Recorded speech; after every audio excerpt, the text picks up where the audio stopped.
হযরতে মুসলিম বিন আকিল মাগরিবের নামাজ পড়া শেষ হয়ে যাওয়ার পরে তিনি দেখলেন তেনার পিছনে আর কেউ নাই। মোনাজাত ধরলেন, হে রব, এতগুলি মানুষ আমার কাছে বায়াত নিয়েছিল, আজকে সব মানুষগুলি আমার পিছন থেকে চলে গেছে আল্লাহ। হযরত মুসলিম বিন আকিল একা হয়ে গেলেন, দুইটা সন্তানকে সাথে নিয়ে উনি বের হয়ে গেলেন। রাতের আধার নেমে আসলো। কুফার বাড়ি বাড়ি যান, হে কুফাবাসী, তোমরা আমার কাছে বায়াত নিয়েছো, আমি নবী বংশের সন্তান, হযরত ইমাম হুসাইনের পক্ষ নিয়ে আমি তোমার কাছে এসেছি। সারাদিন তোমরা আমাকে সমর্থন দিয়েছো, মাগরিবের আগে তোমরা আমাকে একা রেখে পালিয়ে চলে আসছো। আমি বুঝছি ইমাম হুসাইনের পক্ষে কুফার কোনো মানুষ নাই, কিন্তু আমার ভুল হয়ে গেছে। চিঠি তো মদিনার দিকে পাঠিয়ে দিয়েছি, মক্কার দিকে আমি চিঠি পাঠাইছি ইমাম হুসাইনের দিকে, যেন তিনি এই কুফা নগরে আসেন।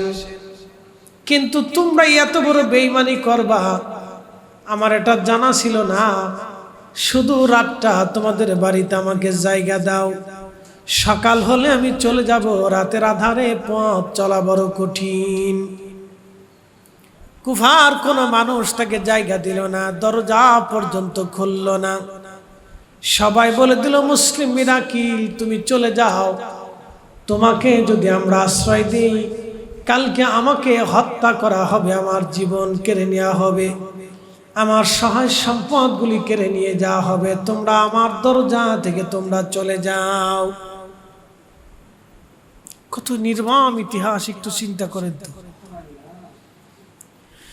যেই মানুষগুলো ইমাম হুসাইনের জন্য জীবন দেওয়ার জন্য চিঠি পাঠাইলো ইরাকের কারবালা থেকে, ইরাক থেকে চিঠি পাঠাইলো মক্কায়, সেই মানুষগুলি আজ শুধু জীবনের মোহে পড়ে, রাষ্ট্রের হুঙ্কারে, সরকারের ভয়ে পড়ে, একজন গভর্নরের ভয়ে পড়ে, তারা আজকে ইমাম হুসাইনের পক্ষ ছেড়ে দিল। বুঝা গেল ভাই আমার, খুব মনোযোগ দিবেন। মুসলিম বিন আকিল সন্তানদেরকে নিয়ে হাঁটতে হাঁটতে চলে গেলেন। বহুদূর যাওয়ার পরে দেখলেন একজন নারী ঘরের দরজার সামনে বসে আছে, মিট মিট করে আলো জ্বলে। ওই মহিলার ছেলেটা একটু নেশা করছিল, নেশাগ্রস্ত। মহিলা দরজার সামনে বসে আছে, ছেলের অপেক্ষা, ছেলে আসবে কখন। মুসলিম বিন আকিল দরজার সামনে যে সালাম দিয়ে বলেন, আমি নবীর আওলাদ, রাসূল বংশের সন্তান, আমি মুসলিম বিন আকিল, মদিনা শরীফ থেকে আমরা এসেছি, নবীর মেহমান হুসাইন আমাদেরকে পাঠিয়েছেন, একটু জায়গা দাও, রাতের আধারে আমার দুইটা এতিম বাচ্চা তোমাদের কাছে আমানত দিচ্ছি। বন্ধু খুব মনোযোগ দিবেন। মহিলার মনে মায়া লেগে গেল। ওই মহিলা মুসলিম বিন আকিল রাদিয়াল্লাহু আনহুকে বাড়িতে জায়গা দিলেন, অন্দর মহলে লুকিয়ে রাখলেন। লুকিয়ে রাখার পরে হযরত মুসলিম বিন আকিল সংবাদ পাঠাইলেন কাজী সুরাইয়ের কাছে। কাজী সুরাইকে ডাক দিয়ে বলেন, কাজী, আমাকে তোরা হত্যা করবে, আমি জানি আমাকে শহীদ করা হবে, কিন্তু আমি জানি ধরা পড়ে যাব। আমার এই দুইটা ছোট্ট বাচ্চা এতিম, মা মারা গেছে বাচ্চাদের, হয়তো আর কিছু সময়ের পরে আমাকেও তারা ধরে নিয়ে যাবে, শহীদ করে দিবে। আমার এই দুইটা বাচ্চাকে যে কোনো মূল্যে মদিনা শরীফে তার আত্মীয় স্বজনের কাছে পাঠিয়ে দেওয়ার ব্যবস্থা করবেন। দুইটা বাচ্চা আপনার কাছে আমানত দিয়ে দিলাম। কাজী সুরাই গোপনে বাচ্চাদেরকে নিয়ে গেলেন। বাচ্চাদেরকে নিয়ে যাওয়ার পরে ওই মহিলা সন্তানের জন্য বসেছিল। ওই নেশাগ্রস্ত সন্তানটা মুসলিম বিন আকিলের তথ্যটা গভর্নর হাউসে পৌঁছায় দিলেন। সৈন্যরা এসে মুসলিম বিন আকিল রাদিয়াল্লাহু আনহুকে ধরে নিয়ে গেলেন। ধরে নিয়ে যাওয়ার পরে গভর্নর হাউসে তাকে নির্মমভাবে পিটানো হলো। তার মুখের ঠোঁটের গোশতগুলি তার ঠোঁটগুলি তার কেটে ফেলে দেওয়া হলো তরবারির আঘাত দিয়ে। রক্ত পড়তেছিল বেয়ে বেয়ে। ক্ষুধার্ত তৃষ্ণার্ত মুসলিম বিন আকিল শাহাদাতের পূর্ব সময় বললেন, যদি সম্ভব হয় তোমরা আমাকে একটু পানি দাও, পানির তৃষ্ণায় আমার কলিজা নিভে যাচ্ছে। কিন্তু মনে মায়া লাগে নাই। বেঈমানরা সেদিন তাকে কষ্ট দেওয়ার জন্য পানি আগায় দিল। এই পানি রক্তমাখা ছিল, ময়লা আবর্জনা যুক্ত পানিগুলি তার সামনে দেয়া হলো। তিনি যখন পানিগুলি মুখের কাছে নিলেন, মুখের রক্তগুলি পানির ভিতরে পড়ে গেল, ভিজে গেল। হযরত মুসলিম বিন আকিল পানিগুলি ফেলে দিয়ে বলেন, হে পানি, এখন তো আর পান করার সময় না, কারণ কিছু সময় পরে তো আমি জান্নাতে হাউজে কাউসারের পানি পান করে আমি ধন্য হব, কলিজা আমি ঠান্ডা করব। একবার জোরে আওয়াজ তুলে বলা যাবে কি আল্লাহু আকবার। আত্মাকে ডাক দিয়ে বলতেছে, হে নফস, পানির জন্য পাগল হয়ে গেছো। তুমি কি জানো না কিছু সময় পরে রাহমাতুল লিল আলামিন জান্নাতে তোমার কলিজা ঠান্ডা করবে হাউজে কাউসারের পানি দিয়ে। না না, রাহমাতুল লিল আলামিন পানি নিয়ে আমার জন্য তিনি অপেক্ষায় আছেন। উবাইদুল্লাহ ইবনে জিয়াদ এসে মুসলিম বিন আকিলকে ছাদের উপরে নিয়ে ফেলে দিতে বলল। প্রাসাদের ছাদের উপর থেকে তাকে ফেলে দেওয়া হলো। ফেলে দিয়ে তাকে হত্যা করা হলো। কাজী সুনাই সন্ধ্যাবেলা তিনি জানতে পারলেন একটা বণিক দল কুফা থেকে মদিনার দিকে রওনা দিবে। তিনি দেরি করলেন না, দুইটা ছোট্ট বাচ্চাকে নিয়ে রওনা করলেন। বণিক দলের কাছে গেলেন, কিন্তু পেলেন না, তারা আগেই সফর শেষ করে রওনা হয়েছে। কাজী সুনাই বললেন, বেটারা, রাতের আধারে যদি আমার বাড়িতে তোমাদেরকে রাখি আমি ধরা পড়ে যাব। এই যে রাস্তা দিয়ে বণিক দল চলে গেছে, তোমাদেরকে আল্লাহর উপরে ছেড়ে দিয়ে আমি বণিক দলের পিছনে ছেড়ে দিলাম। ঠিক এই রাস্তা দিয়ে সোজা তোমরা যেতে থাকবা, দ্রুত গতিতে তোমরা যাবা। যদি ভাগ্য ভালো হয় বণিক দল পেয়ে যাবা, আর বণিক দল যদি পেতে পারো তাহলে অবশ্যই তোমরা মদিনায় পৌঁছাইতে পারবা। ভাগ্যের উপরে ছেড়ে দেওয়া হলো। বাচ্চা দুইটি মদিনার কুফার অন্ধকার রজনীতে পথ হারিয়ে ফেললো। পথ হারাইয়া তারা কুফার নগরের ভিতর দিয়ে ঘুরতে ঘুরতে একটা ছোট্ট ঝোপ ঝাড়ের পাশে যে তারা বসে গেল। সারা রাত দৌড়ালো। সকাল সকাল শুভে সাদিক নেমে আসছে। আকাশ পরিষ্কার হয়ে যাচ্ছে। দুই ভাই দুইজনে পরামর্শ করলো, আমরা এই ঝোপের মধ্যে বসে থাকি, সকাল হবে, সারাদিন এই ঝোপের মধ্যে আমরা থাকবো, সন্ধ্যা হলে আমরা বের হয়ে যাব। কারণ উবাইদুল্লাহ ইবনে জিয়াদ ইতিমধ্যে ঘোষণা দিয়ে দিছে, মুসলিম বিন আকিলের দুইটা সন্তানকে যদি ধরে দিতে পারো 1000 স্বর্ণ মুদ্রা পুরস্কার দেওয়া হবে।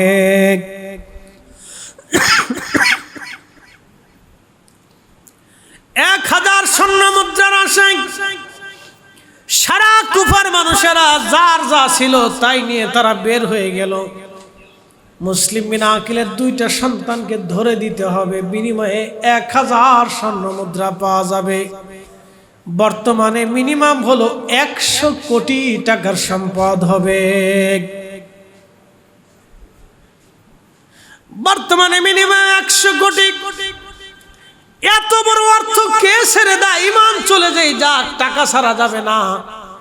এই জন্য কিয়ামত পর্যন্ত এই উম্মতের ভিতরে কিছু মানুষ টাকায় বিক্রি হয়ে যাবে, কিন্তু আল্লাহর ওলিরা কোনোদিন টাকায় বিক্রি হয় নাই। কথা বলেন ঠিক না বেঠে? ওলিরা কোনোদিন টাকায় বিক্রি হয় নাই। আমরা বিক্রি হতে পারি। অনেক আলেম টাকার কাছে বিক্রি হবে, কিন্তু ওলিরা টাকায় বিক্রি হয় নাই। যদি ওলিরা টাকায় বিক্রি হতো, যদি ওলিরা ভয়ে বিক্রি হতো, যদি ওলিরা সাম্রাজ্যবাদীর কাছে বিক্রি হতো, যদি ওলিরা রাষ্ট্রপ্রধানদের কাছে বিক্রি হতো, যদি ওলিরা রাজা মহারাজা সম্রাটদের কাছে বিক্রি হতো, তাহলে আজকের ইসলাম আপনাদের নসিব হতো না। খাজা মাইনুদ্দিন চিশ বিক্রি হন নাই, মুজাদ্দিদ আল ফাসানি বিক্রি হন নাই, কুতুবউদ্দিন কাকি বিক্রি হন নাই, নিজামউদ্দিন আউলিয়া বিক্রি হন নাই, 360 আউলিয়া বিক্রি হন নাই, 12 আউলিয়া বিক্রি হন নাই, অসংখ্য ওলিরা রাজ্য রাজার হিরাজ রাজা বাদশাদের কাছে বিক্রি হন নাই, মাথা নত করেন নাই, কারণ তারা হুসাইনি ইসলাম নিয়ে এসেছিলেন। কথা বলেন ঠিক না বেঠিক? তাদের জীবনে কোনো বিক্রি হওয়ার নমুনা নাই।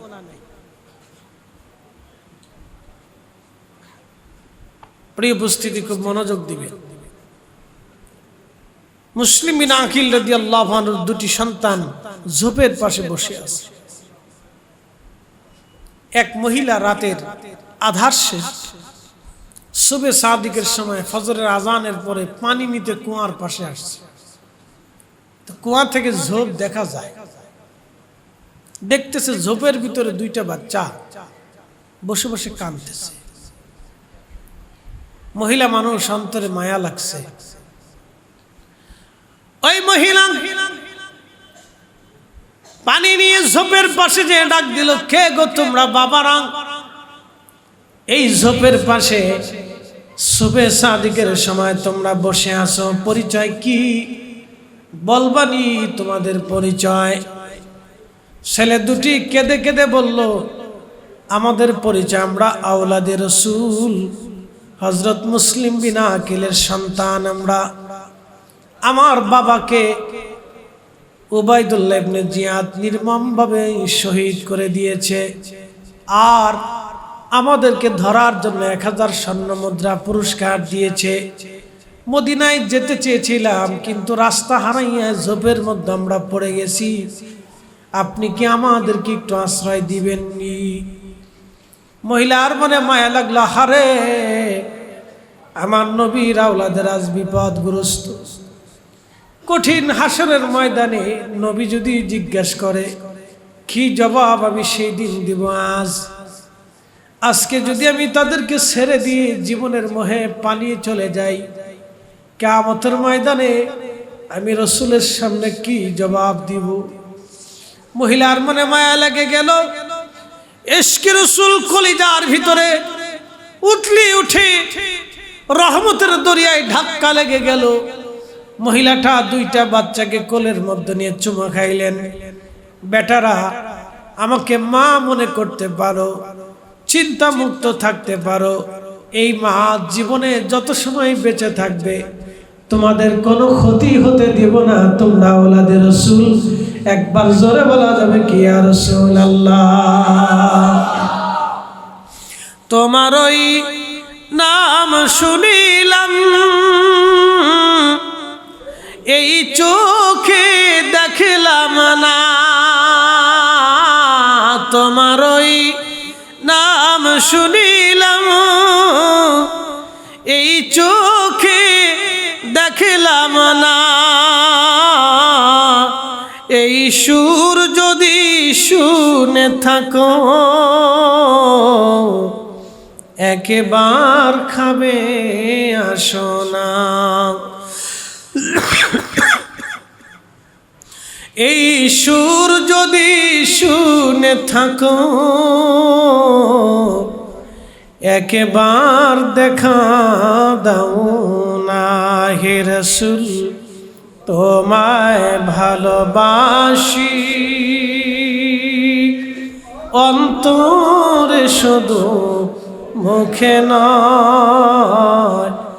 জান্নাতের আশায় নয় হে রাসূল, জাহান্নাম কেউ ডরি না। জান্নাতের আশায় নয় হে রাসূল, জাহান্নাম কেউ ডরি না।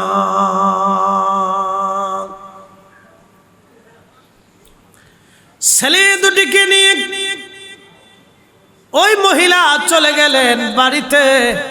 অন্দর মহলে বাচ্চা দুটোকে রেখে দিয়ে বলেন, বেটারা, তোমরা এই রুমের মধ্যে থাকবা। তোমাদের খাবার দাবার, পানি, প্রয়োজন সামগ্রী আমি নিজে এসে দিয়ে যাব। সাবধান, এখান থেকে আমার নির্দেশ না আসা পর্যন্ত বের হবে না।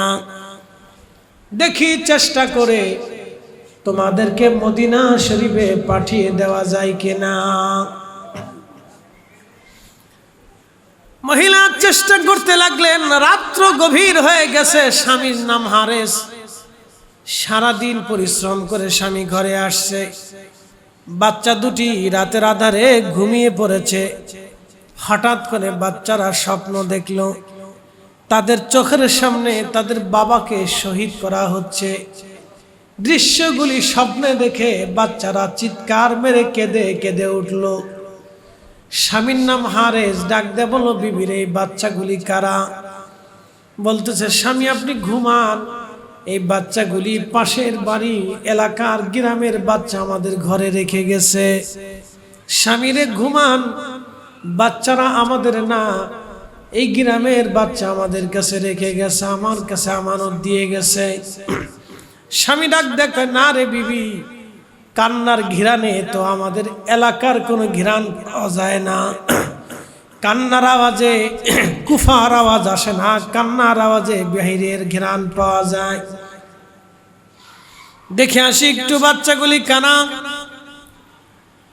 লুভি হারেস স্ত্রীকে ধাক্কা দিয়ে সরাইয়া বাচ্চাদের কাছে গেলেন। জিজ্ঞেস করলেন, বেটারা তোমরা কানা? ওরা বুঝতে পারে নাই। পরিচয় দিয়ে বলে, আমরা মুসলিম বিন আকিলের ছেলে সন্তান। তখন হারেস ডাক দিয়ে বলল, বেটারা সারাটা দিন ঘোরা দাবড়াইছি 1000 স্বর্ণ মুদ্রা পাওয়ার জন্যে। শিকার দেখি আমার ঘরের মধ্যে লুকিয়ে আছে, এত সহজভাবে পেয়ে যাব। ভাগ্য আমার কত ভালো, তোমাদেরকে বিনিময়ে আমি 1000 স্বর্ণ মুদ্রা পেয়ে যাব। তোমাদের বিনিময়ে আমি 1000 স্বর্ণ মুদ্রা পেয়ে যাব। 1000 স্বর্ণ মুদ্রার লোভে বাচ্চাদেরকে ঘর থেকে বের করে নিয়ে আসছে। মহিলা ওই স্বামীর সামনে দাঁড়ায় ডাক দেয়, স্বামী এই বাচ্চা দুটি আওলাদে রাসূল, বিনয় করি স্বামী আমার বাচ্চা দুটির ছেড়ে দেন। স্বামী রে, এই বাচ্চা দুটির বিনিময়ে আপনি 1000 স্বর্ণ মুদ্রা পাবেন, কিন্তু বিনিময়ে আপনি আখিরাত বিক্রি করে দিবেন কিয়ামতের ময়দানে। আমার রাসূল যদি জিজ্ঞেস করে, হারেস আমার বংশের আওলাদের সাথে কেমন আচরণ করেছো, কি জবাব দিবা স্বামী? হাসরের ময়দানে আমার রাসূলের সামনে কোন চেহারা নিয়ে দাঁড়াইবা? বেঈমানের মনে তো ইশকে রাসূল কিছুই ছিল না। টাকার লোভে পড়ে এই পুরুষ হারেস শেষ সময় ডাক দেখে, বিবিরে সামনে থেকে সরে যা, সরে যা, দাঁড়াবি না, 1000 স্বর্ণ মুদ্রা আমার পাওয়া লাগবে। স্ত্রী তলোয়ার নিয়ে দাঁড়িয়ে গেলেন, স্বামী আমার যদি এই বাচ্চাদেরকে দুশমনের হাতে ছেড়ে দাও, ওরা আমার মেহমান, আমার জীবন চলে যাবে। আমি আমার মেহমানকে অসম্মান হতে দেব না। আমি দুশমনের হাতে আমার মেহমান আমি ছেড়ে দেব না। একবার জোরে বলা যাবে কি, ইয়া রাসূলুল্লাহ? আমি আমার মেহমান ছেড়ে দেব না। তলোয়ার নিয়ে দাঁড়িয়ে গেলেন। ওই মহিলার একটা গোলাম ছিল, নিগ্রো কালো। এই গোলাম বর্শা হাতে করে দাঁড়িয়ে গেলেন। গোলাম ডাক দেখে, মালিক আইনগতভাবে আপনি আমার মালিক, কিন্তু এই যে আমার হাতে বর্শা দেখতেছেন, এখন আর আপনাকে মালিক বলে কোনো খাতির করব না। আপনি মালিক, আমি গোলাম। গোলামের পরিচয় দেব না, মনিবের পরিচয় দেব না, কারণ যেই দুইটা সন্তানকে আপনি ধরে নিয়ে যাচ্ছেন এরা আমার রাসূলের বংশধর, নবীর আওলাদ। আমি আপনার গোলাম হতে পারি, কিন্তু বর্শা নিয়ে দাঁড়াইলাম। যদি এদেরকে দুশমনের হাতে দিতে হয়, আমাকে আগে শহীদ করতে হবে, তারপরে এদেরকে দুশমনের হাতে দিতে পারবেন। আমি বাঁচা থাকতে এদেরকে দুশমনের হাতে দিতে দেব না। একবার জোরে বলা যাবে কি, আল্লাহু আকবার? ইশকে রাসূল, আশিকে রাসূল, অনেক অনেক কোরআন হাদিস পড়লে আশিকে রাসূল হওয়া যায় না।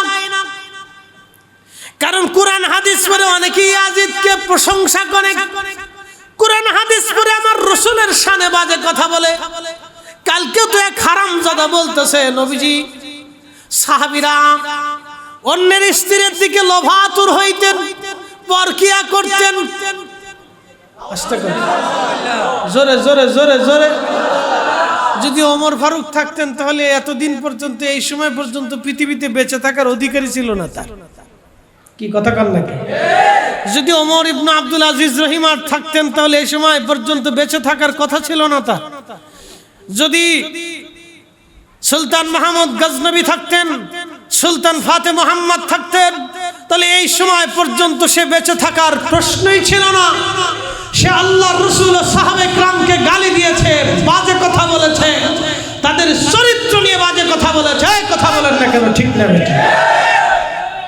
কিন্তু আমরা বাঙালি মুসলমান দল পূজারি। আমরা কি পূজারি? দল পূজারি। পূজারি আমরা রেখে আমরা পীর পূজারি। ছাগল আমরা পীর পূজারি না বেটা, ওরা তো সব দল পূজারি। ওরা সব দল পূজারি, দল পূজারি। দলে পূজা করার কারণে হক রে হক বলতে পারে না, বেহক রে বেহক বলতে পারে না, সর রে সর বলতে পারে না, ডাকাত রে ডাকাত বলতে পারে না। ভালো করে শুনে যাবেন হাজিরিন, হযরত আওলাদ রাসূল ইমাম হুসাইন রাদিয়াল্লাহু আনহুর মুহিব্বিন মুসলিম বিন আকিলের ছেলে দুটা বাঁচানোর জন্য সেই গোলাম দাঁড়িয়ে গেলেন। যুদ্ধ হলো গোলাম মনিবের, যুদ্ধে ছেলেটা পরাস্ত হলো। এই গোলাম নবীর ইশকে নিজের জীবন কুরবানি দিলেন। নবীর ইশকে নিজের জীবন কুরবানি দিয়ে প্রমাণ দিলেন, ইয়া রাসূলুল্লাহ আমি একজন দুনিয়ার গোলাম ছিলাম, কিন্তু আপনার গোলামি করার জন্য আমি আমার জীবন দিয়ে দিলাম। ইয়া রাসূলুল্লাহ আমি আমার জীবন দিয়ে প্রমাণ করে গেলাম আমি আপনাকে ভালোবাসি। শুধু আপনার মহব্বতে পড়ে আপনার আওলাদের জন্য আজকে জীবন দিয়ে দিলাম। এই জন্য আমি আগেই বলেছি, ইশকে রাসূল কার অন্তরের ভিতরে কখন আসবে কেউ জানে না। সে দিন মজুর না, রিকশাওয়ালা না, সাধারণ না, শিক্ষিত না অশিক্ষিত। বন্ধু হই যে সেই কাঠ মিস্ত্রি ইলমুদ্দিনের কথা আপনারা শুনেছেন। নবীর ইশকে ইলমুদ্দিন শহীদ হয়েছিলেন, কিন্তু কাঠ মিস্ত্রি ছিলেন, লেখাপড়া জানতেন না। ইশকে রাসূলের কারণে ইলমুদ্দিন নিজের জীবনকে কুরবানি দিয়েছিলেন। যুগে যুগে নবীর প্রেমে যারা জীবন দিয়েছে আপনি তাদের দিকে যদি তাকান, লেখাপড়া ছিল না হযরতে বেলাল, লেখাপড়া ছিল না হযরত ওয়াসাল কারনি, লেখাপড়া ছিল না হযরতে আবু যার গিফারি, লেখাপড়া ছিল না হযরতে খাব্বাব, লেখাপড়া ছিল না হযরত সুমাইয়া, লেখাপড়া ছিল না হযরত ইয়াসার, লেখাপড়া ছিল না বহু সাহাবীর। কিন্তু ইশকে রাসূল দিয়া নিজের জীবনকে তারা কুরবানি করে দিয়ে গেছে। লেখাপড়া হলেই আশিক রাসূল হওয়া যায় না। আশিক রাসূল হতে হলে একটা দিল লাগে, যেই দিল নবী প্রেমে জীবন দেবে। কথা বলেন ঠিক না বেঠিক? রাসূল প্রেমে যেই দিল নিজের জীবন কুরবানি করবে এটাই আশিক রাসূল। এই দিল সবার নসিব হয় না। গোলাম নিজের জীবন দিয়ে দিল। মহিলার দুইটা ছেলে ছিল, বাবার সামনে তলোয়ার নিয়ে দাঁড়িয়ে গেছে, ডাক দিয়ে বলতেছে, পিতা আজকে সন্তানের পরিচয় হবে না। তুমি যাদেরকে তুলে নিয়ে দুশমনের হাতে দিতে যাচ্ছ এরা মেহমান, এরা রাসূলের আওলাদ, এরা আমাদের মেহমান।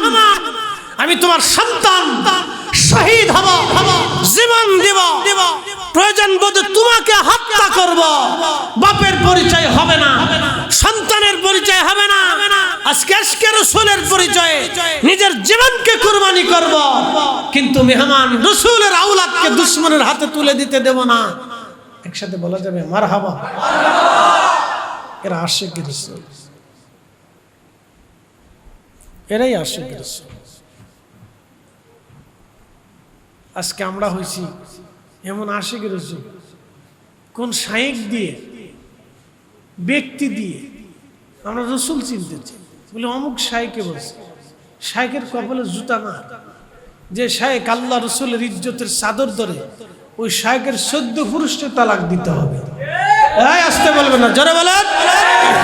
যেই দলের লোকেরা তাদের লেখনীতে আল্লাহ রসুলের সম্মান হানি করে, নবীর প্রশংসাকে, নবীর ইজ্জতকে, নবীর শানকে ইচ্ছা করে খাটো করে, ওই দলের গোষ্ঠী মারতে হবে, ওই দল 14 তালাক মারতে হবে। কথা বলেন না কেন, যারা বলে 14 তালাক দিতে হবে, 22 তালাক মারতে হবে, কোটি তালাক দিতে হবে।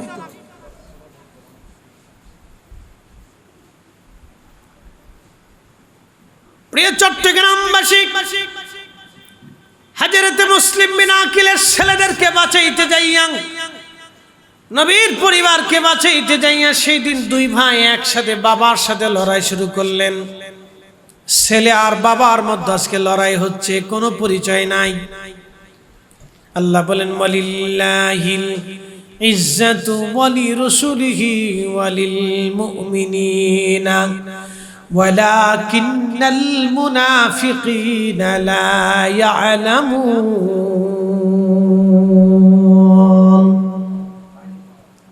মুনাফিকরা নবীর ইজ্জত বুঝে না, ইমানদার নবীর ইজ্জত বুঝে, মুনাফিক নবীর ইজ্জত বুঝে না, ইমানদার রাসূলের ইজ্জত বুঝে। সেই দিন 2টা ছেলে ইমানের বলে বলিয়ান হয়ে নিজের বাবার সাথে লড়াই শুরু করে দিয়েছে। আজকে বাপ চিনে না, বাপ চেনা যাবে না, বাপ চেনা যাবে না।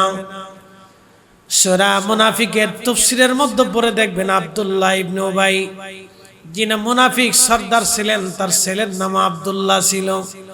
নিজের ছেলেটা বাবার গলার মধ্যে তলোয়ার চেপে ধরে বলেছিলেন, বাবা আমি তোমার সন্তান, কলিজার টুকরা ছেলে বলতেছি, রাসূলের মহব্বতে নবীর পক্ষে বলে কথা বলতেছি, আজকে বাপ চিনব না, বাবার দেহ থেকে মাথা আলাদা করে ফেলবো। আবু উবাইদা ইবনে জাররাহ বদরের প্রান্তরে নিজের বাবার শরীরের ভিতরে তলোয়ার চেপে ধরেছিলেন, নিজের বাবাকে নিজে হত্যা করে ইমানের পরিচয় দিয়েছিলেন। বলেছিলেন, বাবা আজকে নবীর পক্ষে দাঁড়াইছি, আজকে বাবা চিনব না, সন্তান বাবার পরিচয় হবে না। আবু উবাইদা ইবনে জাররাহ নিজের বাপ হত্যা করেছিলেন নবীর পক্ষে দাঁড়াইয়া। হযরত আব্দুল্লাহ নিজের বাবার গলার মধ্যে তলোয়ার ধরেছিলেন নবীর পক্ষে দাঁড়াইয়া। আজকে রাসূলের পক্ষে দাঁড়াইয়া এই 2টা ছেলে বাপের বিরুদ্ধে তলোয়ার ধরে দাঁড়িয়েছে। যুদ্ধ হলো বাপ বেটার মধ্যে। 2 যুদ্ধে বাবা এবং ছেলের ভিতরে 2টা সন্তান, 2টা ছেলেই শহীদ হয়ে গেল, নিজের জীবন দিয়ে দিল। কিন্তু দুশমনের রাসূলের কাছে মাথা নত করে নাই, আওলাদের রাসূলকে দুশমনের হাতে ছেড়ে দেয় নাই। একবার জোরে বলা যাবে কি আল্লাহু আকবার। তেলের গাড়ি তেলে চলে, হাওয়ার গাড়ি হাওয়ায় উড়ে, বিনা তেলে চালায় গাড়ি নবী সুলাইমান। আমরা সেই মুসলমান, আমরা সেই মুসলমান। কথা বলেন ঠিক কিনা?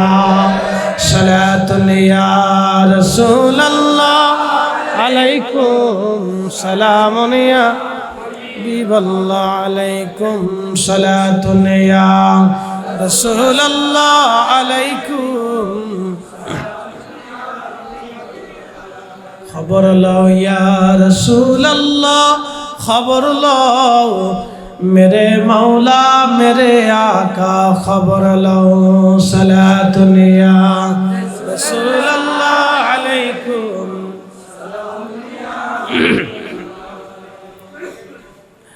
গোলাম শহীদ হয়ে গেল, ছেলে 2টি শহীদ হয়ে গেল। এবার স্ত্রী তলোয়ার নিয়ে দাঁড়িয়ে গেলেন, স্বামী আমার, সন্তান তুল্য গোলাম তুমি হত্যা করেছো, আমার কলিজার টুকরা 2টা বেটা সন্তানকে তুমি শহীদ করেছো।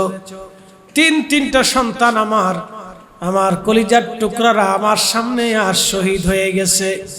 নবীর আওলাদ আমার মেহমানকে বাঁচাইতে যাইয়া স্বামী, এখন আর স্বামীর পরিচয় হবে না, এখন আর স্বামীর পরিচয় দেব না, তুমি আর আমাকে স্ত্রীর পরিচয় দেও না। এখন হক আর বাতিলের লড়াই হবে, হয় তুমি বেঁচে থাকবে না হয় আমি বেঁচে থাকবো, হয় আমি শহীদ হব না হয় তুমি জাহান্নামে যাবে। তোমাকে হয় জাহান্নামে পাঠাবো আর না হয় আমি আজকে জান্নাতে চলে যাব। একটা জবান বন্ধ থাকবে না। জোরে বলেন ইয়া রাসূলুল্লাহ। বলেন আমরা জান্নাত চাই কি চাই না? কাদের মুসলমান, এ নারী সমাজ ভালো করে শুনে যান। সেই দিনের নারী আর আজকের নারীর মধ্যে কত তফাৎ। সেই দিনের মেয়েরা আর আজকের মেয়েদের ভিতরে কত তফাৎ। সেই দিনের মেয়েরা হকের জন্য লড়াই করে জীবন দিয়েছে, আর আজকের নারী সমাজরা টিকটক করে জীবন পার করে দিচ্ছে, ঠিক কি না? সেই দিনের নারীরা আওলাদের রাসূলের জন্য শহীদ হয়েছে, লড়াই করেছে তলোয়ার হাতে নিয়ে। আর আজকের নারীরা ইউটিউব, ফেসবুক আর সিনেমার ভিতরে, সাজ আর অলংকারের ভিতরে নিজেকে ডুবিয়ে দিয়েছে। এই জন্য আল্লাহ রাসূল আফসোস করে বলেছিলেন, আমার উম্মতেরা এমন একটা দিন আসবে, সাহাবীরা রে, আমার উম্মতেরা কাফেরদের সামনে মাথা নত করবে। সাহাবীরা আশ্চর্য হয়ে বলেন, ইয়া রাসূলুল্লাহ বলেন কি, আমাদের থেকে তারা কি সংখ্যায় কম থাকবে নি? নবীজি জবাব দিলেন, না, তোমাদের থেকে বহু গুণে সংখ্যায় তারা বেশি থাকবে। ১.৫ লক্ষ সাহাবী সেই দিন। আজকে তাম পৃথিবী মুসলমান ২০০ কোটি। সেই দিন ১.৫ লক্ষ সাহাবীকে ভয় করেছিল রোম সাম্রাজ্য। ১.৫ লক্ষ সাহাবীকে ভয় করত পার্সিয়ান সাম্রাজ্য। আর আজকে ২০০ কোটি মুসলমান থাকার পরেও ফিলিস্তিনিদের অধিকার আমরা ফিরাই দিতে পারি নাই। আজকে এই বঙ্গদেশে ১৮ কোটি মুসলমান থাকা সত্ত্বেও রোহিঙ্গাদের অধিকার আমরা ফিরাই দিতে পারি নাই। কি কথা কন না কেন, ঠিক কিনা? সেদিন মাত্র ১.৫ লক্ষ সাহাবীর ভয়ে রোম এম্পায়ার, আজকের ন্যাটো জোট, রোম এম্পায়ার, পার্সিয়ান সাম্রাজ্য, আজকের ধরেন ইরান, রাশিয়া, চীন, উত্তর কোরিয়ার জোট ধরে নেন। সেই দিনের সেই সাম্রাজ্যগুলি ১.৫ লক্ষ সাহাবীর ভয়ে থরথর করে কাঁপত। যুদ্ধের ময়দান থেকে তারা পালিয়ে যেত, যুদ্ধ করার সাহস পেত না। আর আল্লাহ রাসূল ডাক দিয়ে বলে, সাহাবীরা, আমি আমার সেই দিনটাকে ভয় পাচ্ছি। আমার উম্মতের সংখ্যায় বহু গুণে থাকবে, কিন্তু কাফেরদের সামনে মাথা নত করে পড়ে থাকবে। সাহাবে کرام আশ্চর্য হয়ে বলেন, ইয়া রাসূলুল্লাহ, তারা কি সংখ্যায় কম থাকবে? নবীজি বললেন, না, তোমাদের থেকে বহু গুণে সংখ্যায় বেশি থাকবে। কিন্তু সাহাবে کرام প্রশ্ন করলেন, ইয়া নবী আল্লাহ, তাহলে তারা কেন মাথা নত করে থাকবে? নবী বললেন, তোমরা জীবনটাকে ভয় পাও না, মৃত্যুটাকে কবুল করে নাও। তোমরা জিন্দেগিকে লাথি মেরেছ, দুনিয়ার সুখ আর সুখ ঐশ্বর্যকে লাথি মেরেছ, শাহাদাতকে বরণ করেছ, মৃত্যুকে পছন্দ করেছ। কিন্তু আমার উম্মতেরা দুনিয়াকে ভালোবাসবে, মৃত্যুকে অপছন্দ করবে, শাহাদাতকে ভয় পাবে। এই জন্য তারা কাফেরদের সামনে মাথা নত করে থাকবে। তোমরা যেমন মাথা উঁচু করে আছো, তারা মাথা নিচু করে থাকবে।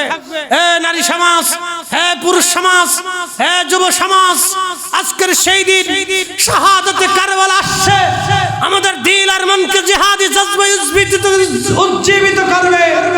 শাহাদাত প্রত্যেক বছরই মুহররম ঘুরে ঘুরে আসে উম্মতকে সজাগ করার জন্য। ইমাম হুসেইন বারবার আপনাদেরকে জানান দিয়ে যায়, জাগো মুসলিম, তোমরা জাগো। আমি এই উম্মতের জন্য সন্তান শহীদ করেছি, আমি পরিবার বিচ্ছিন্ন হয়েছি, ভাই শহীদ হয়েছে, বাবা শহীদ হয়েছে, আমি নিজে শহীদ হতে যাচ্ছি, আমিও শহীদ হয়েছি, আমার সন্তানদেরকে কুরবানি করেছি তোমাদের জন্য। আমার পুরা পরিবার শহীদ হয়েছে, আমার নানা উহুদে দন্ত মুবারক শহীদ করেছে, আমার দাদা আমির হামজা শহীদ হয়েছে, আমার আপনজনরা শহীদ হয়েছে, আমার আত্মীয়স্বজনরা শহীদ হয়েছে।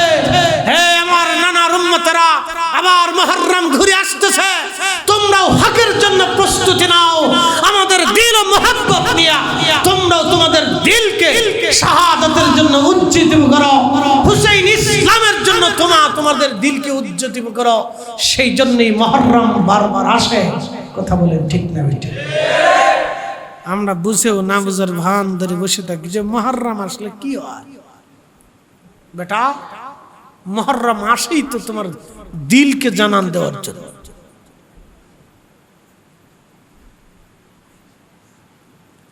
শুনে যাবেন চট্টগ্রামবাসী, হাজারাতে মুসলিম বিন আকিলের জন্য মহিলার জীবন চলে গেল, মহিলা শহীদ হয়ে গেলেন। তখন এই হারেস চিন্তা করলো, এখন যদি আমি দুইটা বাচ্চাকে মেরে ফেলে না দিই, জবাই না করি, তাহলে আবার কে সে আমার কাছ থেকে এই সম্পদ ছিনিয়ে নেবে? যেই সম্পদের জন্য সন্তান হত্যা করেছি, গোলাম হত্যা করেছি, স্ত্রী হত্যা করে ফেলেছি, এই সম্পদ আমি হাতছাড়া করা যাবে না। এই নাফরমানে দুইটা বাচ্চাকে শহীদ করে দিল, তাদেরকে হত্যা করে ফেললো, তাদের মাথাগুলি কেটে নিয়ে বস্তায় ভরে গভর্নর হাউজের সামনে চলে গেল। ওবায়দুল্লাহ ইবনে জিয়াদের সামনে যে বস্তাগুলি সামনে রেখে বলল, ওবায়দুল্লাহ ইবনে জিয়াদ, গভর্নর, আমি তোমার শিকার আমি তোমার কাছে নিয়ে এসেছি। তুমি যাদের জন্য পুরস্কার ঘোষণা দিয়েছিলে 1000 স্বর্ণ মুদ্রা, আমি তাদের মাথা কেটে তোমার সামনে হাজির করেছি, ধরো নাও।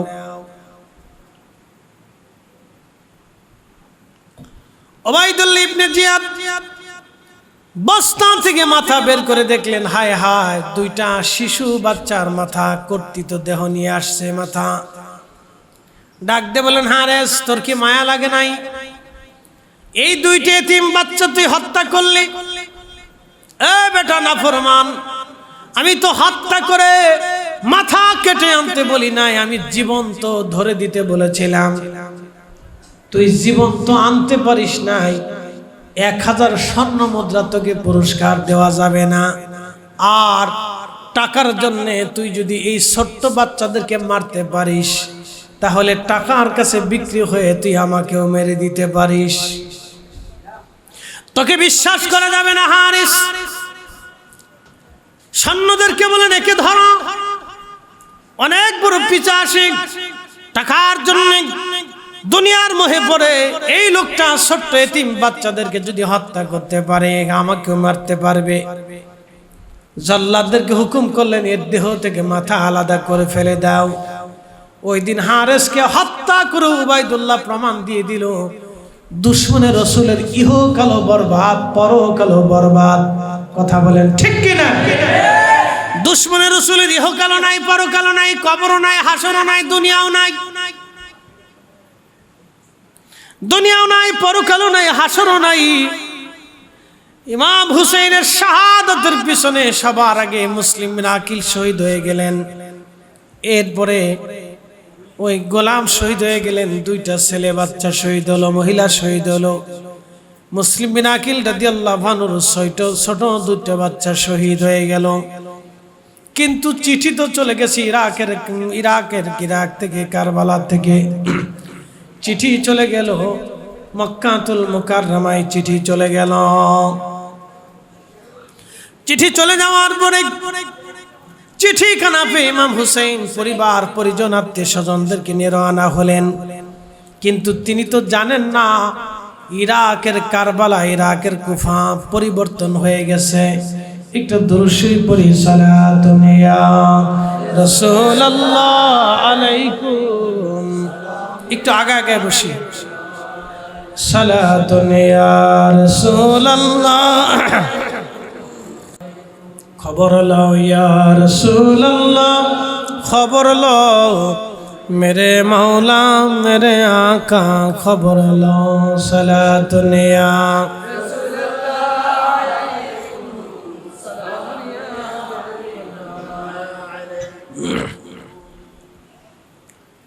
হযরত ইমাম হুসেন কারবালার দিকে রওনা। অনেক লম্বা ঘটনা। তিনি কারবালা আসলেন, 10ই মুহররম ঘনিয়ে গেল, ওনাকে শহীদ করে ফেলে দেওয়া হলো। শাহাদাতের অমীয় সুদা ইমাম হুসেন পান করলেন। ইমাম হুসেন শহীদ হয়ে যাওয়ার পরে ওনার পবিত্র মাথা মোবারক কেটে ফেলে দেয়া হলো, পবিত্র মাথা এবং দেহ মোবারককে বিচ্ছিন্ন করা হলো। পবিত্র মাথা বর্ষার আগে ঝুলাইয়া আনন্দ করে ইয়াজিদের সৈন্যরা কুফাতে নিয়ে আসলেন উবাইদুল্লাহ ইবনে জিয়াদের সামনে।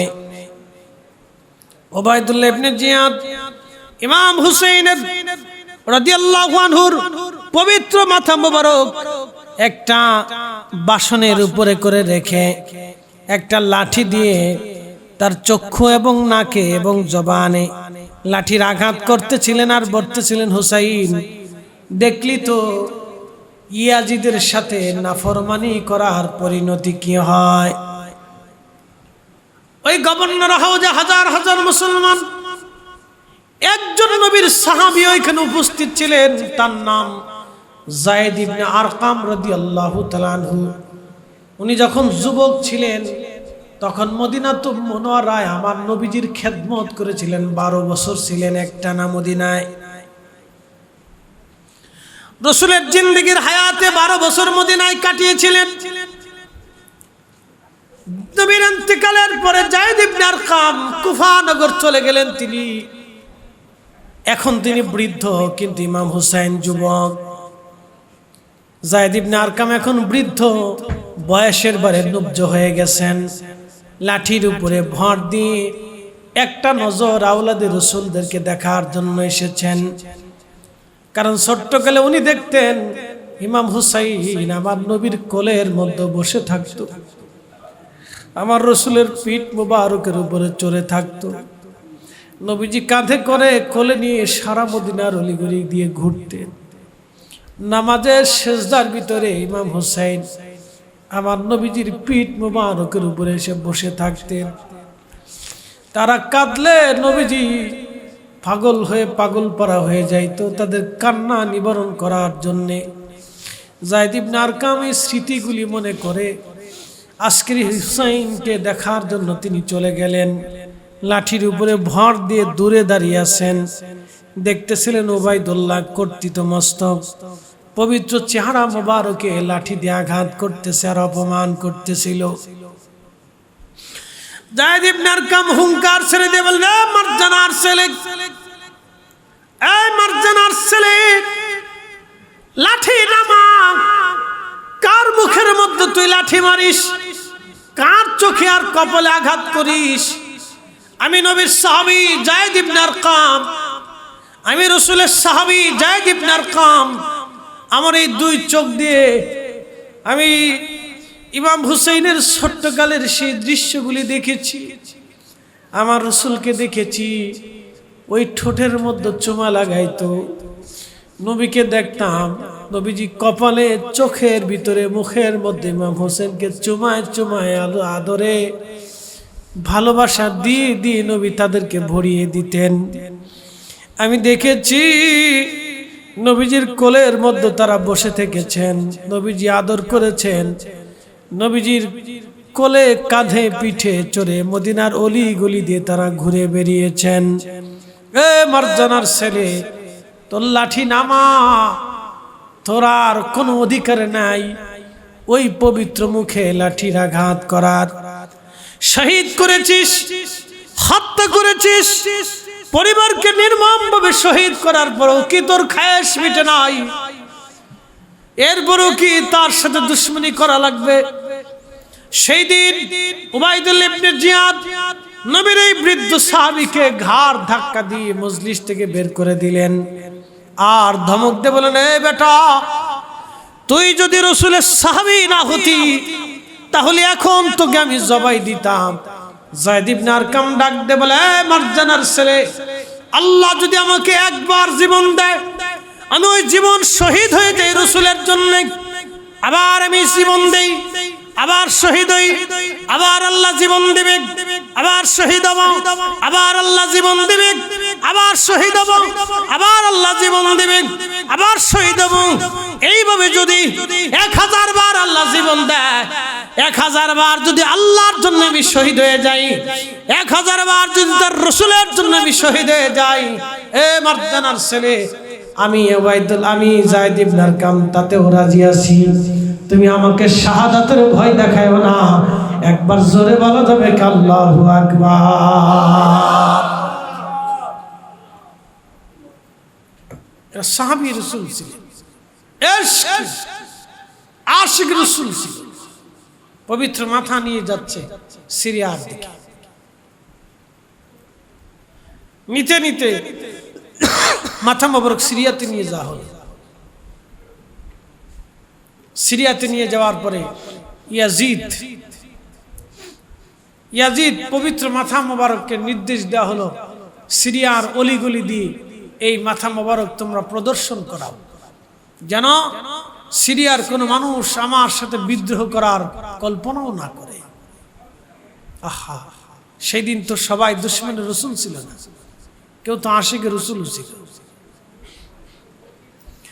হযরত ইমাম হুসাইনের পবিত্র মাথা মোবারক বর্ষার আগে ঝুলাইয়া সারা সিরিয়ার শহরের দামেস্কের অলিগলি দিয়ে ঘোরানো হচ্ছে।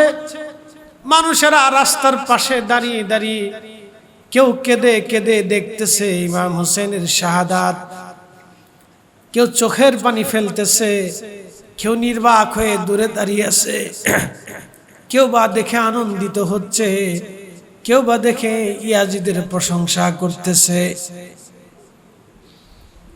কেউ বা ইমাম হুসেনকে বিদ্রোহী মনে করছে।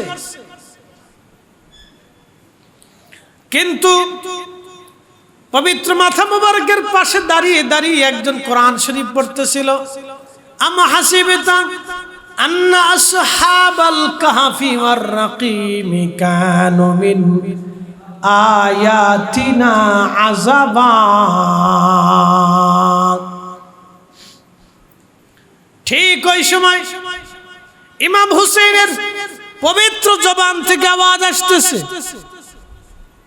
পবিত্র জবান থেকে আওয়াজ আসতেছে, আযাবু আসহাবাল কাহফি কাতলি ওয়া হামলি। আমাকে হত্যা করা, আমাকে এইভাবে অপমান করা, আমার মাথাকে বর্ষার আগে ঝুলাইয়া এইভাবে প্রদক্ষিণ করা, আসহাবে কাহফ থেকে কি কোন অংশে আশ্চর্য কম? একসাথে জোরে বলবেন আল্লাহু আকবার। না না হয় না, আরো জোরে বলেন ইয়া রাসূলুল্লাহ। শহীদরা কি জিন্দা না মরা? আরো জোরে বলেন ওয়ালা তাকুলু লিমান ইউকতালু ফি সাবিলিল্লাহি আমওয়াত। আল্লাহর পথে যারা জীবন দেয় তোমরা তাদেরকে মরা মনে করিও না, বাল আহইয়া, তারা জিন্দা জিন্দা জিন্দা। ওয়ালাকিন লা তাশউরুন, তোমরা বুঝো না, তোমরা জানো না, তারা জিন্দা জিন্দা জিন্দা জিন্দা। একবার জবান খুলে চিৎকার মেরে বলেন তারা মরা না জিন্দা? জোরে বলেন জিন্দা না মরা? নবী জিন্দা না মরা? আল্লাহ নিজে বলছে তারা জিন্দা, তোমরা মরা বলিও না। বালাহিয়া বালাহিয়া, আল্লাহর জবান দিয়ে আল্লাহ কোরআনে বলছে বালাহিয়া, তারা জিন্দা। ওয়ালাকিন লা তাশউরুন, তোমরা বুঝো না, তোমরা অনুধাবন করতে পারো না, তোমাদের সেই জ্ঞান নেই। ইমাম হুসেনের পবিত্র জবান থেকে আওয়াজ আসতেছে, আযাবু আসহাবাল কাহফি কাতলি ওয়া হামলি।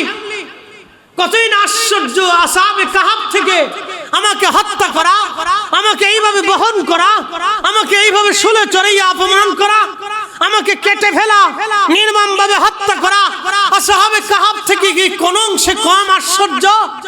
ঠিক ওই সময় তেলাওয়াত করি ইমাম হুসেন রাদিয়াল্লাহু আনহুর মস্তকে কপালে চুমা লাগাইলেন। লাশ মস্তক মুবারক নিতে নিতে নিতে নিতে আসকালান পর্যন্ত চলে গেল। এই আসকালান বর্তমান গাজার অংশ ছিল। এই আসকালান নিয়ে যাওয়ার পরে তখন ক্রুসেড চলতেছিল, জায়গাটা খ্রিস্টানদের দখলে চলে গেল, এখন যেমন ইহুদিদের দখলে চলে গেছে। বুঝতে পারছেন? কোন জনপদ কোন সময় কার দখলে যাবে এটা বলা বড় মুশকিল। স্বাধীনতা চিরদিন থাকে না, মনে রাখেন, চিরদিন কোন সম্প্রদায়ের স্বাধীনতা থাকে না, এটা হরণ হয়ে যায়। তো ওই সময় ক্রুসেডারদের আক্রমণে বাইতুল আকসা সহ মুসলমানদের 23টা দেশ দখল চলে গেল, 23টা মুসলিম দেশ দখলে চলে গেল, বাইতুল আকসা নিয়ে চলে গেল। মিশরের যিনি সুলতান ছিলেন নুরউদ্দিন জাহাঙ্গীর রহমতুল্লাহ আলাইহি এবং তিনার সেনা প্রধান সুলতান গাজী সালাউদ্দিন আইয়ুবী রহমতুল্লাহ আলাইহি, শুনলে খুশি হবেন, সুলতান গাজী আইয়ুবী রহমতুল্লাহ আলাইহি আশিকে রাসূল ছিলেন। তিনার ভগ্নিপতি মুজাফফরউদ্দিন কুকুবুরী রহমতুল্লাহ আলাইহি এরবলের বাদশা ছিলেন।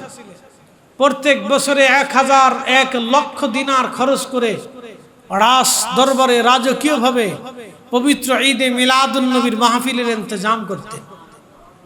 একসাথে বলবেন না মারহাবা। এই ইতিহাস শুনে যান, যারা বাইতুল আকসা দখল করেছিলেন, পুনরুদ্ধার করেছিলেন, তারা সুন্নি। বা যারা বাইতুল আকসার জন্য রক্ত দিয়েছিল, জীবন দিয়েছিল, শহীদ হয়েছিল, তারা মিলাদুন নবী করত। একসাথে বলবেন আল্লাহু আকবার। আরো জোরে, আরো জোরে।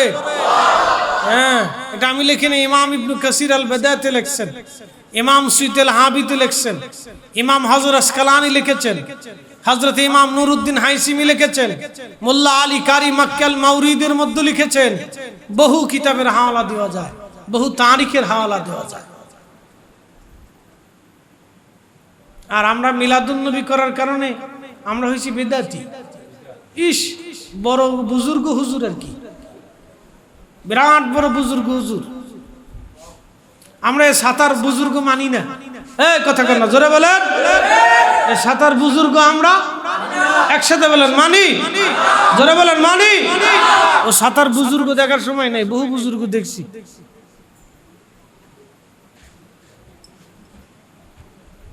খুব মনোযোগ দিবেন।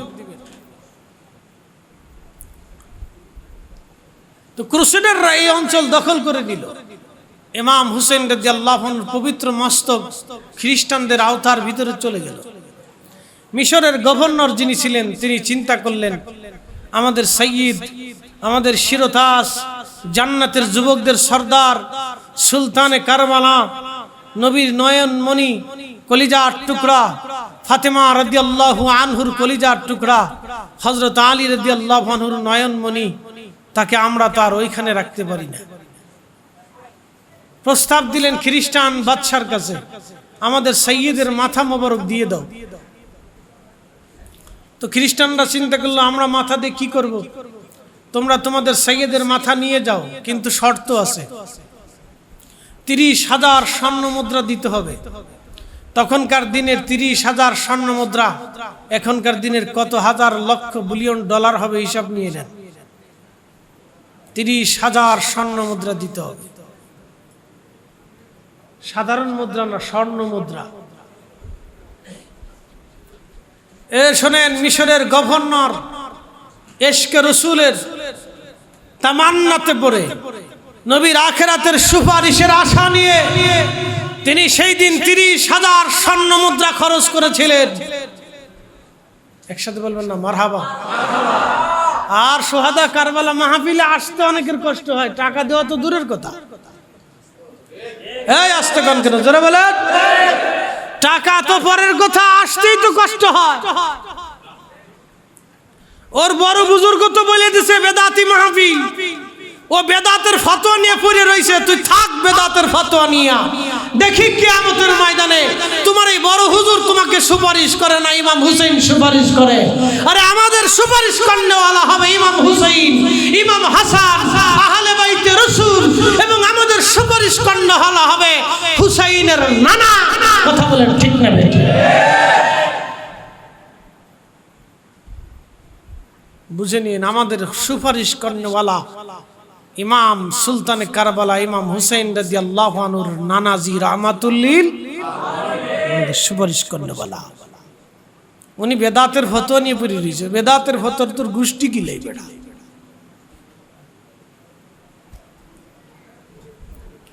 সেই দিন মিশরের গভর্নর 30,000 স্বর্ণ মুদ্রা 30,000 স্বর্ণ মুদ্রা দিয়ে তিনি লোক লস্কর সৈন্য সামন্ত নিয়ে রওনা দিলেন। গেলেন, কিন্তু মাজার শরীফ থেকে দূরে খালি পায় 470 হিজরির ঘটনা বলতেছি। 530 হিজরি, 530 হিজরির কথা বলতেছি, ভালো করে শুনে যান। শহীদ হয়েছে 61 হিজরি, কিন্তু ঘটনা ঘটতেছে 530 হিজরি। তার মানে প্রায় 470 বছর পরে, প্রায় 470 বছর পরের ঘটনা বলতেছি। চট্টগ্রামবাসী ভালো করে শোনেন, 470 বছর পরে ইমাম হুসেইনের পবিত্র মাথা মোবারক উঠানোর জন্য আলেম ওলামা সৈন্য সামন্ত আমি রাজা আর মহারাজারা রওনা দিলেন। 3 রাত জুতা খুলে ফেললেন, খালি পায়ে গেলেন। পবিত্র মাথা মোবারকের উপর থেকে কবর মাকবারা থেকে মাটি সরাইলেন। মাটি সরিয়ে সরিয়ে সরিয়ে সরিয়ে যখন 470 বছর পরে ইমাম হুসেইনের পবিত্র মাথা মোবারক থেকে মাটি সরাইলেন, সরানোর পরে দেখা গেল 470 বছর আগে যেইভাবে দাফন করা হয়েছিল ওনার পবিত্র চেহারা 470 বছর পরে ওই রকমই আছে, একটু নষ্ট হয় নাই, একটা জবান বন্ধ হবে না। জোরে বলেন আল্লাহু আকবার। তাহলে ইমাম হুসেইন আছে না নাই? জিন্দা আছে না নাই? বালাহিয়াত জিন্দা, বালাহিয়াত জিন্দা। 470 বছর পরে ওনার পবিত্র মাথা উঠানো হলো, মাথা মুবারক। আমির উমরা উলামা ইকরাম কপালে চুমা লাগাইলেন, বেহেশতের খুশবু আসতে লাগলো, কান্নার রোল পড়ে গেল। গর্দান থেকে তখনও রক্ত বের হতে লাগলো, গর্দান থেকে তখনও রক্ত পড়তে লাগলো, তাজা তাজা রক্ত আসতেছিল। চুল দাড়িগুলি তখনও তাজা, চোখ তখনও তাজা, মুখের রক্ত সঞ্চালন হচ্ছিল, চেহারা তখনও নুরানি। পবিত্র মাথা মোবারক নিয়ে আসা হলো বর্তমান মিশর আল আজহার বিশ্ববিদ্যালয়ের পাশে। পবিত্র মাথা ওইখান থেকে নিয়ে এসে মিশর আল আজহার বিশ্ববিদ্যালয়ের পাশে ইমাম হুসেইন রাদিয়াল্লাহু আনহুর পবিত্র মাথা মোবারক দাফন করা হলো। কি বুঝলেন আপনারা? ঘটনা 470 বছর আগে, কিন্তু কারামত 470 বছর পরে। বাল আহইয়াউ ওয়ালাকিন লা তাশউরুন।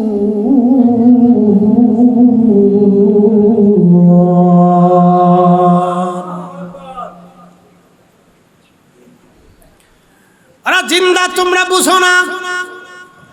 মিশর আল আজহার বিশ্ববিদ্যালয়ের পাশে এখনো ওনার জিয়ারত হয়। লক্ষ লক্ষ মুসলমান প্রত্যেক বছর ওনার জিয়ারতে আসে। ইমাম হুসেন সেই ব্যক্তি যার জিয়ারত 2 স্থানে হয়। পৃথিবীর আর কোন ব্যক্তির জিয়ারত 2 স্থানে হয় না, একজনের জিয়ারত 2 স্থানে হয়, তিনি ইমাম হুসাইন। পবিত্র দেহ মোবারকের জিয়ারত হয় কারবালায়, পবিত্র মাথা মোবারকের জিয়ারত হয় হচ্ছে হযরত ইমাম হুসাইনের। পবিত্র মাথা মোবারকের জিয়ারত হয় মিশরের আজহারে, আর দেহ মোবারকের জিয়ারত হয় কারবালায়। কোটি কোটি মানুষ প্রত্যেক বছর ওনার জিয়ারত করে। তার মানে ইয়াজিদ চিরদিনের জন্য হেরে গেছে, আর হুসাইন চিরদিনের জন্য তিনি জিতে গেছে। আজকে ইয়াজিদকে আমরা গালি দেই, লানত দেই, কিন্তু ইমাম হুসাইনের জন্য আমরা চোখের পানি ছেড়ে কাঁদি।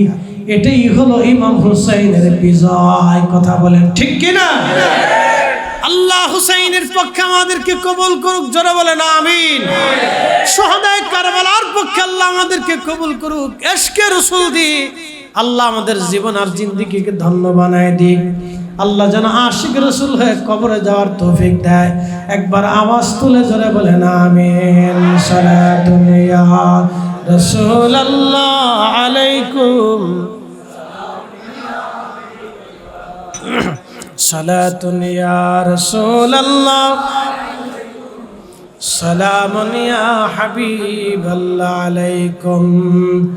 अर्शों से ज्यादा मर्तबा वाला रौज़े रसूलुल्लाह का नूसे रोज़े अनवर पर गुनाहगारों की लाखों सलाम या नबी सलाम अलैकुम।